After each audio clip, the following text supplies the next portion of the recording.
अस्सलाम वालेकुम फ्रेंड ते तुसां देखदे पे मेरा यूट्यूब चैनल साबा दी दुनिया माशाल्लाह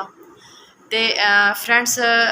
तो मैं जियां कि वीडियो दसिया आज मैं बर्थडे ते वेसा ते माशाल्लाह ठीक अच्छी बर्थडे थी कि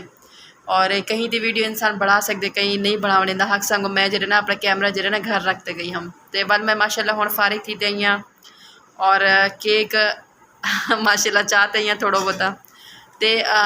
वल फ्रेंड्स अगर तुहाकू केक खावना है तो मोस्ट वेलकम ना तो वल मैं तो खमदी पिया माशाल्लाह मेरा दिल काफ़ी ज़्यादा पे क्योंकि उत्था मैं खाता का ना हमी तो वाल रिश्तेदार हैं सारे अपने जाने वाले हैं तो उन्हें आखे सब तू केक इतना नहीं भी खमदी तो तू अपने घर वन खावी क्योंकि फ्रेंड्स मेरे को सारे सामने खाना खावन ढेक ढेक शर्म आमदे ते वल मैं खाना भी उत्था कन भी खादा ते केक भी कन भी खादा ते वल उन्हें जरा केक मेरे को दे छुड़िए ते खाना मैं कन भी चाहती क्योंकि कितनी अगर वनो तो खाना अच्छी गल करी घर चाहते आवन ते वल मैं आखे मेरे को खाना ना दियो चलो मेरे को केक ही तुम दियो चलो मैं वनते घर अपना मुँह मिठा कर गिनसा ते माशाल्लाह फ्रेंड्स अस फारिग थे हुण ऐसे ते वल मैं कपड़े शपड़े चेंज करते जब मैं बैठी हाँ तो वल मैं आख्या अपना केक में हिस्सा दियो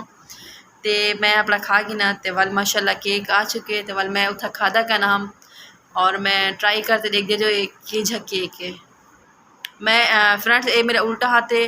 कैमरा मैं पकड़ी बैठी सीधे हाथ नाल